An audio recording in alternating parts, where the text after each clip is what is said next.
We thank God for you all today. We thank Him because He has brought us safe this far. It is my prayer that all is well with you, that God is continuing to bless you, and He is still on the throne. No matter what you might be going through, He is still on the throne. We just thank God for you all continuing to join us for our Sunday school review. However, at 9:45 every Sunday morning, we are doing the full discussion of the church school lesson. You can go to us on Zoom, and then you can follow this lesson on YouTube, and you may go to our Facebook page. And we just thank God for you all and all that He has done and all that He is doing to us, for us, and to us. Now, quickly now, for Zoom, Sunday mornings at 9:45, the login information 860-378-94211. The password capital M, capital B, capital S, capital U, 1950. You will join us on our Zoom cloud page. And so it's important for us to do that. One more time now. Sundays at 9:45, 860-378-9421, and the password capital M, capital B, capital S, capital U, 1950. Join us on Sunday mornings. Well, this morning we are entering a new study. We're doing a biographical study of Elijah. Elijah, he was one of those bold proclaimers of the word of the Old Testament, and uh, uh, uh, he took courage for him to do what he had to do. And so we're living, and what courage meant was he had to leave outside of his comfort zone. He had to leave his comfort zone. And so he had to leave that. And so what we're looking at today, we're looking at serve with courage. Elijah did that. He did that because of the fact that his life was literally in danger. In danger from Jezebel, the king's wife. And so he was serving with courage. It's so important for us as believers. Sometimes we have to leave our comfort zone, and it's very, very important that we serve God with courage. The point is, serving God often calls for courage. Sharing when they don't want to hear it. Those that threaten us. So it takes courage to do that. And it's come to us from 1 Kings chapter 16, verses 29 through 33, and 1 Kings chapter 17, verses 1 through 6. And our first outline, it tells us, it shows how Elijah was literally in danger as he proclaimed the word. And so let's look at this. And 1 Kings 16, 29 to 33. Ahab, the son of Omri, became king over Israel in the 38th year of Judah's king Asa. Ahab, the son of Omri, reigned over Israel in Samaria 22 years. But Ahab, the son of Omri, did what was evil in the Lord's sight more than all who were before him.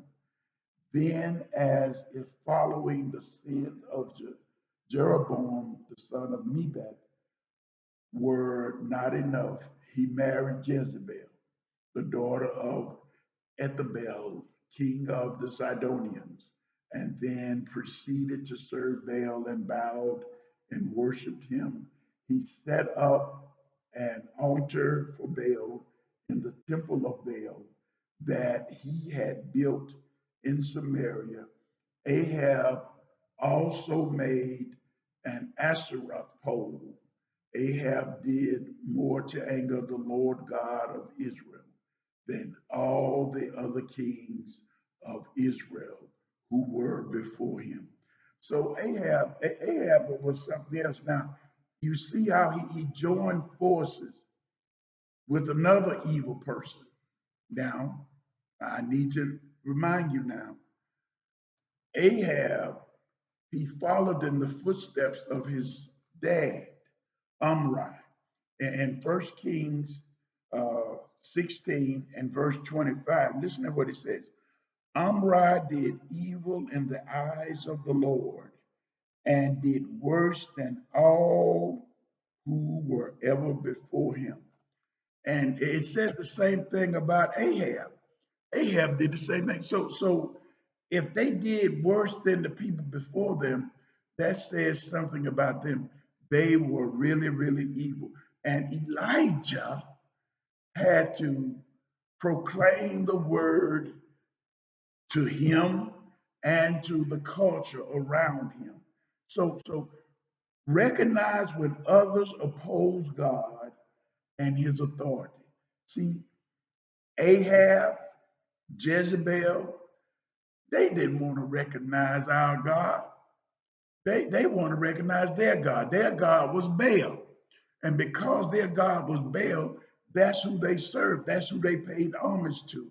But then Elijah still had to serve in that. Now we're talking about serving with courage. Elijah, see, uh, uh, uh, uh, Ahab, look, his father before him was evil. He was evil, and he married an evil mate. So what that's going to do? That's going to make everything that happens to them evil. So it's so important for that. Now, quickly, again, this is just a summary now. And come Sunday morning and join us. What are some lasting truths in 1 Kings 16 to 29 to 33? Sin left unchecked today leads to more sin in the future. An individual standing with God rather than earthly accomplishments is the true measure of success in life. And God still demands complete loyalty, even in a culture obsessed with tolerance. That's the same thing that we're facing today. We're facing the same type of thing. So we must stay focused. Now, remember I told you about Omri, the dad of Ahab. Sin left unchecked today leads us to more sin in the future. That's the same thing that happened to Ahab.